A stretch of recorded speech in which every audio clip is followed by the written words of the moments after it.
Hey guys, what's up and welcome to Young Titan World. Hope you guys are having a good day. It's a crispy, is it what? What time is it? It's 5:34. Early in the morning. People are practically asleep. No one's waking up till like 3 hours later. But I need to make it to the train station, get my ticket and go all the way to a different city, which is very important for my assignment for today. But that's not what you're here for. You're not here for my life. You're here for a review, aren't you?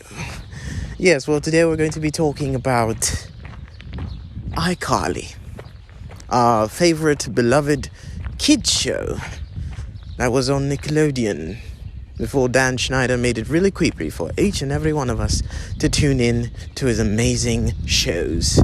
Now, back then, when we heard of iCarly, at least for my lot, it was sensational.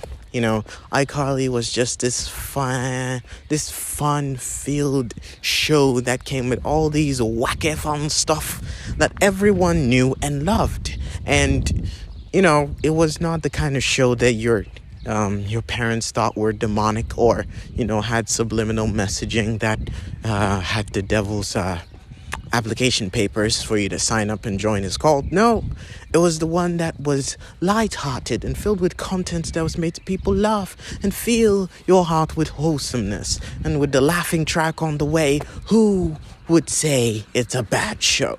Now they brought that shit back to life.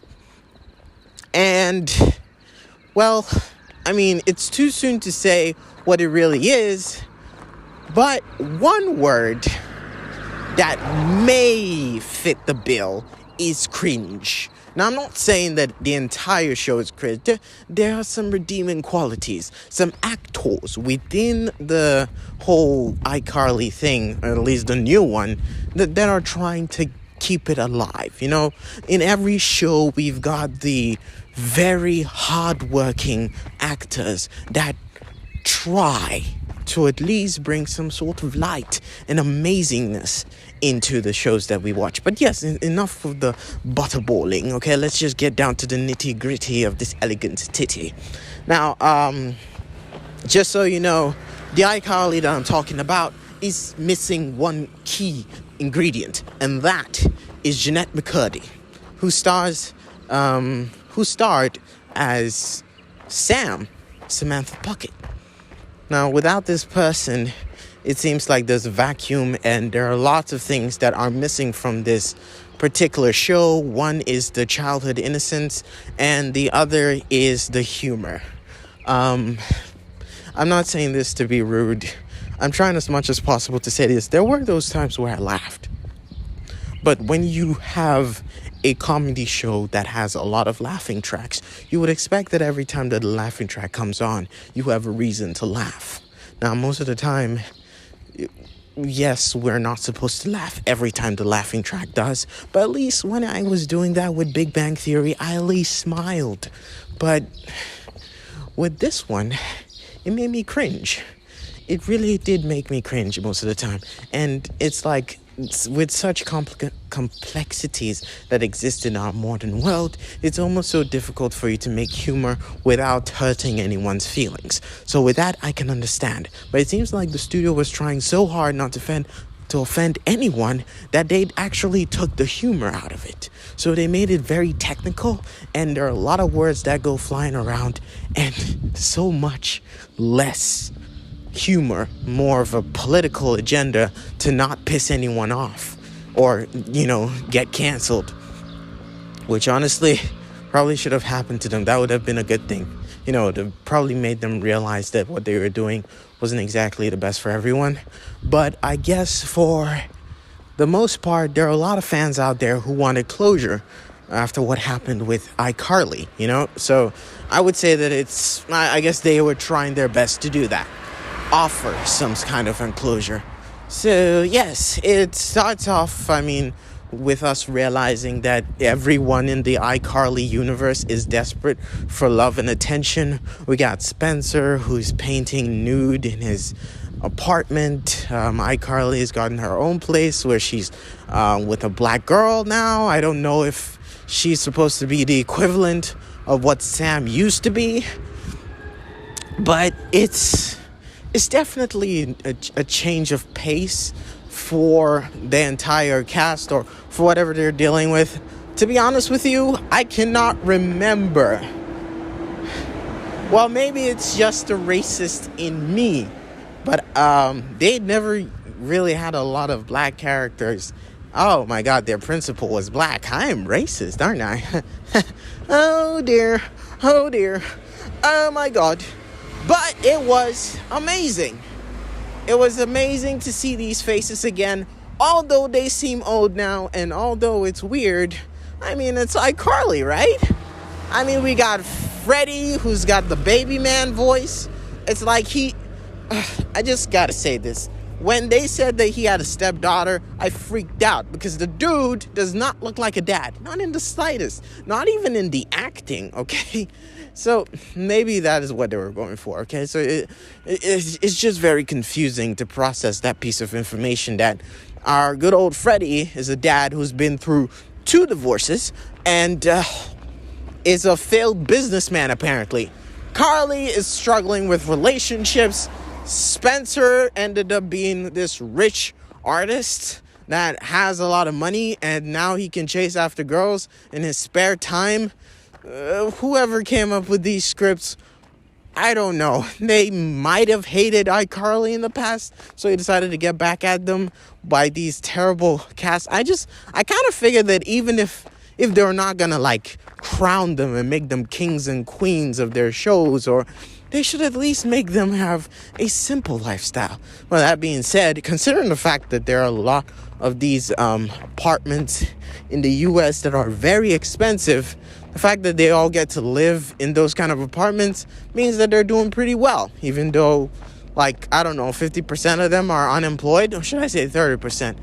Yeah, anyways, it's kind of like the deal now. I enjoyed iCarly. At least I forced myself to. It was a lot of mixed feelings, really, because the little kid, the stepdaughter of Freddie, she's cute. She's really cute. If I continue saying how cute she is, you might think that I'm a pedophile, but that's not true. At least I don't think so. But she's really cute, and I don't know, she makes it better. Her humor is okay. She's a well-rounded character who's cocky in her own way, so that's good. It's like she gets a thumbs up from me. Now, for the rest of the cast, it's hard to say. Sometimes the black girl does a little bit too much, with the whole. It's like whoever gave her a script was trying so hard not to offend anyone in this world. They were trying so hard. Like, her entire sentences are all about gender and how to not hurt anyone's feelings, how to take advantage of the fact that you're black. Okay, maybe I'm just saying that from my perspective. But all I can say is that her character tries too much sometimes. I love it. I love the too hard trying sometimes. But then other times it goes the wrong way. All right? I don't know how she can balance that and make it in such a way that she can hit the right spots without going over the top. But I guess this is something that begun in 2021, and they were trying to figure out the ropes around it. So I'm just going to give them the benefit of the doubt. And as far as I'm concerned, I have only watched up to the 11th episode of season 1 of iCarly. So there's no way for me to say that this is how they stay for the rest of the seasons, because from my knowledge, they have made 3 seasons of this spectacular TV show. At least in the past it was. But it's great. We are getting different kinds of stories, I'm guessing, and more mature. At least it seems like they're being a lot more mature than they used to be. Although their limit is kissing and saying the word sex. But it's cool. I guess they were trying to go for family friendly until they say the part that is sex. And, people would freak out if they were below the ages of 13 and 12. So probably that would be the only sign that while they're trying to reach an older audience, okay? Not trying to be too timid or shy, but be more open about it, just be more comfortable in the fact that they're adults and they also get the opportunity to talk about sex too. But I'm confused. If they are going for an adult show, why don't they just go all the way? Why hold back? Why? Because as much as you want to look at it, the people who've been watching iCarly so far, they're the ones that have been existing in what time frame? Probably like 2010, they were in their teens, 2011, 2012, or probably even earlier than that. We're talking about the 2000s and 2005s to 2010s to the 2015s. I don't know. We're talking about a really old show that has had a lot of audiences, and the audiences are pretty much grown up now. So why not give it an adult vibe? Make it better, just let them feel more mature. Turn it into something like Big Bang Theory, but around a, content creator. Because as much as you like to consider it, iCarly was probably the first content creator before everyone decided that they wanted to make YouTube. Wait a minute. Did iCarly steal their idea from YouTube makers or YouTube creators? Maybe not. I don't know. However, it goes without saying that I didn't really like it. The concept of watching all of the iCarly content and still not having anything good to say about it really hurts me. It hurts me that I can't say good things about a show that I used to love.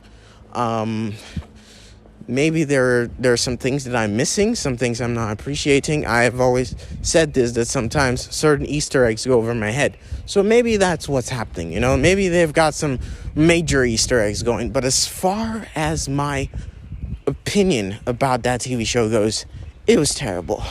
And if you're going to watch this, please watch this whilst reflecting into the past, all right? Back when iCarly was in its glory days. Remember those moments where Sam made you laugh by beating the shit out of Freddy? Or those moments where they decide to do random dancing and you don't understand why, but you want to dance with them too and feel like you're a part of the team. It's just, maybe they're trying to find their ropes in this new and brave world where comedy is under attack. And no one can really make a joke without offending a particular group of people or saying something that gets under someone's skin just because they heard it on the radio and it wasn't even directed at them, but they take it upon themselves. They can even get offended for people who aren't them. So maybe give them the benefit of the doubt. Probably in season 2, I'll come up with a better review. I'll come up with a much different perspective and learn from what I've seen. I will say there were those times where I had genuinely good laughs in this, but they are not as many as the times that I wanted to cringe. So that's just what I'm saying. You're gonna laugh, obviously. Either you're gonna laugh at their attempt at making you laugh, or you're gonna laugh because of what an actor within it decide to go and do. That's why I said that there are those within the show that do the most. And sometimes when they do the most, it's fun, it's funny, and it's great for you to watch. But sometimes it cringe and it kills you on the inside. So just heads up about that too. So that's going to be it for Young Titan. Thank you guys so much for listening. I don't know exactly how to thank you guys. I keep losing the words to say every time it reaches the moment to appreciate you guys. Every single one of you, wherever you are, whatever is going on in your life, I want to thank you. Sometimes being part of something this big, for me, it's overwhelming. I've never really considered where my step was going to be, like where my next step was going to be. in, or what I was going to be doing. And now here I am, just talking about reviews, which is crazy because I definitely did not do that when I was in high school or in college. So this is a real change of pace. But I just want to say thank you to every single person that has been here, that has listened to these podcasts, these tiny, somewhat annoying. I've been told my voice is annoying, but it's still my podcast, and I'm grateful to everyone that has been able to listen to them. You don't know how much it means to me, and I'm grateful. I'm absolutely grateful. I thank you guys so much. I love you guys so much. And as always, I'm making better and better content each and every day. And when that moment comes, I will always be grateful that you guys have been there with me. You are my family. You are my titans. And I'm really grateful that I get to be a part of your world each and every day. So take care of yourselves, and I'll check with you guys later. Also, no hate to the cast of iCarly. You guys, I'm sure you did the most in trying to bring back this solid gold that we had in our childhood. It probably just needs a little bit of an adult touch and a fresh mind that would take it to the next level. And I know that you guys are going to be able to figure it out because you guys are great. And I'm sure by now, after spending so much time in that character or staying so much time in that world, you have grown to love it as well. Hopefully you don't hate it and you want to make it better too. I'm sure in that spirit, you would want to make it better too. I've said that too many times. Thank you so much. Take care of yourself. Young Titan out. Do you want to say anything? Want to say anything? Ah, that's cute. That was my co-guest, my co-star, who's a kitten that I just met that seems to be following me now. Bro, I think your mom's gonna come very soon, so how about you stay away from me?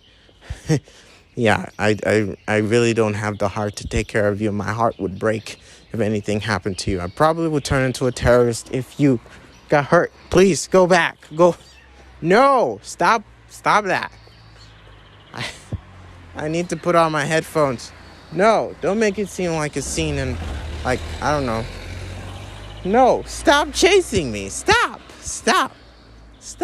Please. I beg you. Please, no. Go back.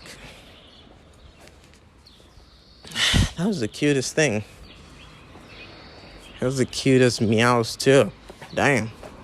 If I kept hearing that, I might have adopted it. And I'm on my way somewhere that I don't even have a place to stay over there. Okay, fine. Thank you guys so much for watching. And you guys take care. Young Titan now. Get this body. Hey guys, what's up? And welcome to Young Titan World. Hope you guys are having a marvelous and fantastic day. How y'all doing? You're going good. So. And how does it go? How do, ladies and gentlemen? Today we're going to be talking about the climax for season 1 of iCarly. And the next one will be season finale for Dickinson. Both were great and both put me in my feelings. So let's decide to go through those feelings in an orderly and customary fashion. Now, before I start my review thing that I usually do on this amazing empire I started on my own, That's a little bit cocky, would you say? Shut up, I am the best of all time, and I don't have anyone else who can rival with me. Now, I would like to talk about Tom Holland and Zendaya.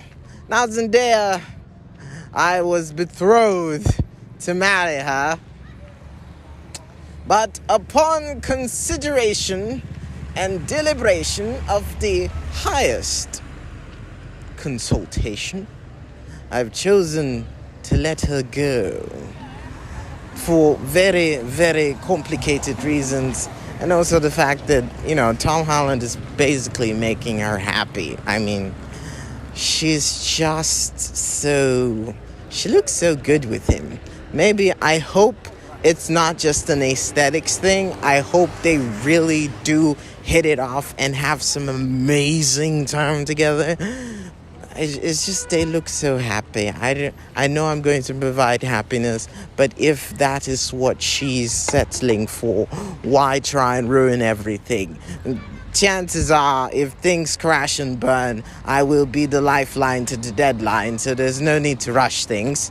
Just let her have her moment, let her have her fun. Now, on to the review. We're going to be talking about iCarly and how it made me feel this entire time. Now, I've already told you about its really sour ankles and all the parts it did not really deliver on the moment you start watching it.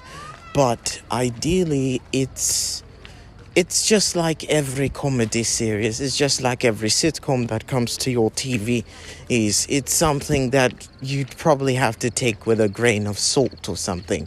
I don't know, what's that reference like? What's that phrase like? Forget it. We're just gonna talk about it. So it starts off. Now let's just talk about how everyone looks. Now, obviously, Miranda Cosgrove has this unique thing about her face. She's not exactly ugly. She's not ugly at all. It's just, I don't know, there's something off-putting about her look, and it probably is just my lack of understanding with beauty standards, but there are some parts of it that are oblivious to me, but others might find attractive, like a wide face, wide lips, and very weird smiles. Yes, that definitely gets me a little bit, but that's not what I'm talking about. Okay, so for aesthetics, Freddie looked absolutely terrible in the first season. In the first season, I hated his look from top to bottom. I mean, his outfits were, it's like his face even drew my attention away from his outfits, because damn, that dude was not looking good. I don't know, the stubble, whatever that was on his face made him look so terrible. I hated that face. I never wanted to see it every time that we were watching any episodes of the season 1. I hated it so much, I never wanted to see his face. Spencer looked alright. Harper looked hotter than everyone, honestly. Harper is just too sexy for the show, honestly. I'm just saying, I'm just gonna say it. Harper is too sexy for the show. She's just so hot. It's like, oh my god, are you trying to let everyone have a boner when they're watching you? She's just so hot. Her outfits are very awesome. And every time she's on scene, even though her edge is to make you laugh, you can't help but fall for the looks, because damn, she got those curves in the right places. Now I sound like a pervert. Okay, fine. Okay, I'm gonna stop that now. Anyways, so yes, hated Freddie's look. Spencer was alright. I mean, for some reason, they made him become a chick magnet with a lot of money. I don't know whose creative idea it was to make the crazy person or the least smart person to be the richest person, but I guess that's a trend that happens in real life, so it wouldn't be unsaid if that was what was happening in the TV series as well. So yes, I guess the green light to go was just like without saying, anyways, that's how I thought about everyone, the outlook. She was so cute. The stepdaughter, I'll keep saying it's time and time again, she's cute as hell. I don't care what anyone says. Someone's probably going to put me in pedophile jail because I said she was cute. But she's cute. Have you looked at her? She's so cute. Where did they get her from? It's just so refreshing to see on scene. And I even sound weirder talking about it, so I'm just going to stop. Yeah, Freddie's mother, I thought they were never going to have to deal with her again. I don't know. She freaks me out, man. She freaks me out. The whole hygienic thing that she tends to an insanely ridiculous level is never one that I like and never one that I've been a fan of, okay? And she always treats Freddie like a little kid when that guy's been bagging baddies and getting divorces like a true G. So, I don't know. Maybe cut her out entirely and let go. And probably she was just going after the characters that were desperate for another job. I don't know. It's her thing. And, when you watch the cast and you watch the executive producers, you find yourself that, it's fun. It's fine. It's always fun. But when you look at the executive producers and everyone who is involved in the making of iCarly, you realize that they also have their own pieces to play. Like Miranda Cosgrove is an executive producer, as I've said before. And Nathan Kress, who plays Freddie, is also a, what do you call it? He's a director. He directs some of the freaking episodes, I think, most of the time. But I've seen his name there, so it counts as it. But anyways, with that said, everyone has a stake. It's like everyone is trying to bring this alive. I don't know, maybe they decided to pull it out of the Nickelodeon world and make it their own. So it says created by Dan Schneider, but not directed by him, which I think is cool. But yeah, everything came to a close. I don't know exactly what they intend to do with Carly's love life, because they always keep throwing her at hot guys that she's never going to have a lasting relationship with, because they're always going to conjure up some ways that they don't, they're not compatible. And they always keep looping Freddie back in. So I don't know what they're thinking, whether they intend on making Freddie her love interest, because it's all starting to look so freaking shady, bro. Like, this on and off thing has been there for God knows how long. Like, how long are they gonna keep making us think that Freddie and Carly are gonna get back together? We were kids, and we thought about that. And then they threw him at Sam, and then we thought that they were gonna be a thing. But then they broke up because of some stupid, I don't know, they just broke them up, and then we had to deal with the fact that Sam was gonna be in Sam and Cat, sorry. And yeah, there were details about how Sam was also having struggles, because apparently Ariana Grande was so famous that she felt left out of her own show. They had to cut her out sometimes because she was too busy going for tours and concerts. Okay, fine. I'm drifting. Get back on the saddle, boy. Get back on the saddle. All right. So, all in all, everything was terrible. The beginning was not so great. There were times that I laughed, but I cannot count those times as a way for me to fully quantify the entire experience of season 1. It was terrible. And I'm sure they also had their fair share of struggle trying to revamp a dead show, or a show that has been forgotten for such a long time, and make it something that everyone would be interested in. I feel like the market right now is very difficult, because in order to make humor, you're going to have to reach a point where you're not even going to be funny, but you're supposed to say stuff that sounds funny, but it's not funny. Am I making sense? It's become really difficult to tell jokes, especially when your joke can offend a certain group of people, and then they can just send slanderous comments about your show and try and cancel it and ruin the entire idea of a funny show, which is supposed to make people laugh. And I think that's what's making it difficult for them, because most of the time their difficulty is trying to make humor. I think it's always trying to make humor, and also trying to get with the times.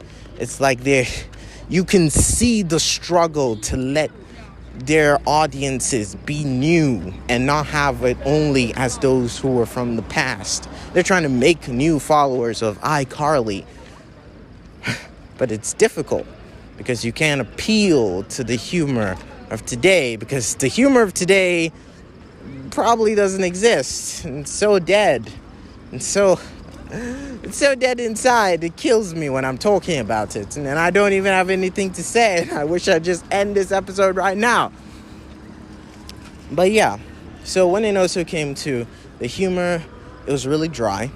Really, honestly, it was terrible.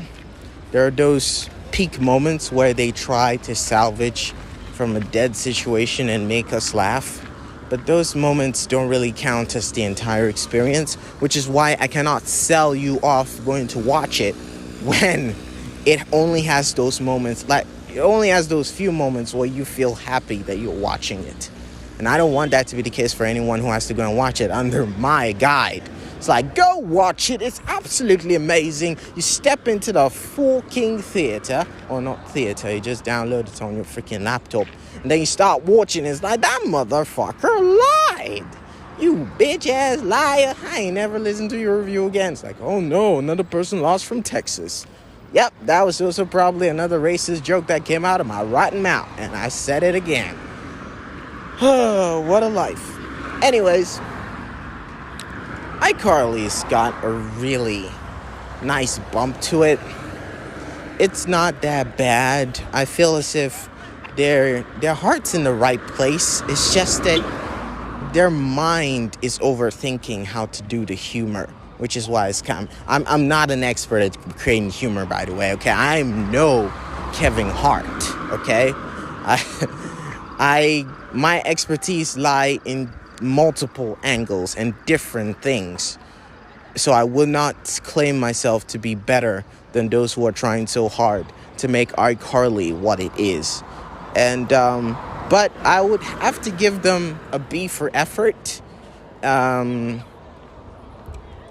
characters that we're dealing with are old. They're no longer the ones that were so full of energy and ready to scream on top of their voices or do some crazy shit for the camera because they were so young.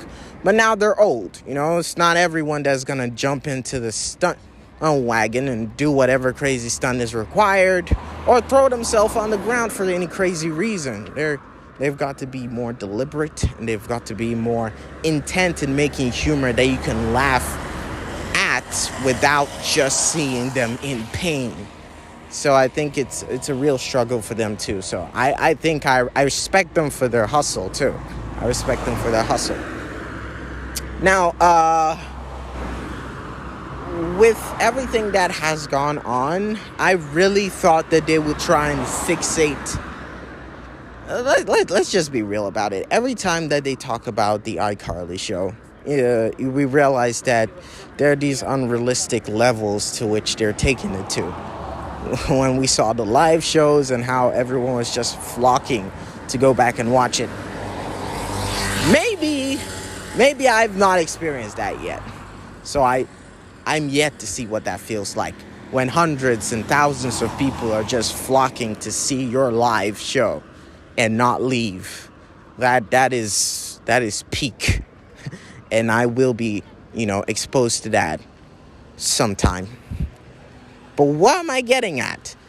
The different shows that they've been showing us. What exactly she's supposed to do to get another audience to follow her. Whether she's an influencer, content creator, whatever that she is. It seems all dynamic. And maybe they go above and beyond to try and explain it in such a way that it might not be so interesting for the audience. And that could be problematic. Especially if you're trying to strike in humor. You're trying to make people laugh, and you're also trying to explain to me why your humor is valid. I don't know. I'm tiring myself out thinking about it. All I like to say is that iCarly season 1 was probably not the greatest. If you watch season 2, Freddy looks better. He looks better than before. I guess the season 3, he looks better than he was in season 2. So maybe they're becoming more considerate about their flaws and about what they lack. So it's probably a good thing, you know. It's great, actually, because in one set, you also get to see a lot more people who are completely committed to making a better episode every time. And I respect that of them. I respect all they're trying to do. So, yeah. Before I go, I'd like to say that, you guys can go check it out. But as I've said before, do not expect yourself to be thrown over the wall in terms of how funny it's going to be. It's just, it's struggling to keep up with humor of today, and it's trying to be a perfect self, or just trying to mimic things from the past without looking too needy, which is very problematic. But in any case, you will have a change of pace, which you should really savor. Now, I'd like to say a very big thank you to everyone that has been listening, everyone that has been by my side. I'm grateful to you all, because sometimes I understand that I talk gibberish. I don't know the things I'm saying. Sometimes I'm not making any sense at all. But that's only because I have very few moments in my day where I'm able to do these things. And I don't have time to edit. I don't have time to edit my videos or my content. So most of the time, I just try as much as possible to say less crap and more of the stuff that I really want to say. Because sometimes my mind is a hellhole. It is a mine. It's a landmine, like multiple landmines of crazy shit. And sometimes I be trying to make an episode, and then all of a sudden, something that I'm so worried about, like probably a document I was supposed to get from the office or something I was supposed to do early in the day, hits me from the back of my head, and then I lose all sort of focus and I start talking nonsense. I don't want to lose the momentum I already have, so I try to make away with small talk. And I'm grateful for all of those who've persisted with me in those times where I've not made any sense, but you still listen to me anyways. Thank you so much. And also, thank you for letting us reach 400 subscribers on YouTube. That is quite amazing. And I am absolutely, positively, thank you for 400 subscribers. 400. That's enough to pay the bills. Technically, no, but my mind's in the right place. It is completely, it's lovely to see. I mean, I know it's because I keep posting there, and I know it's because, hey man, if you make stuff, there'll be those people who don't like it, obviously. But there'll also be those who like what you do. So I just want to say to everyone that has subscribed to Young Titan World, we're growing. You know, when I decided to actually do better on my YouTube channel, we started off at 257. 257, you might not consider that as a lot, but I do. I was stoked when we got 10 subscribers because I wasn't posting shit. I posted one compilation. I hope I pronounced that right. I posted one compilation, and that was mainly it. I've not had the opportunity to post other videos. Whether I was making a review or it was a gameplay video, those videos are great, but not a lot of people watch them. And if you're not a famous gamer or a famous Twitch streamer, or the internet doesn't know who you are, it's kind of difficult for your content to be pushed out to more people to watch. Like, you're no Markiplier. You're no Kai Cenat. All right? You're not an influencer that has taken the world by storm. You're a guy who talks about games and TV shows, and no one can even say they know who you are because, well, I mean, you're not exactly that famous, you know? So, I mean, okay, fine. That sounds a little bit depressing. That's stupid, man. I'm the greatest of all time. I am the greatest of all time. I'm the greatest YouTuber. I'm the greatest Twitch streamer. And I am Young Titan World.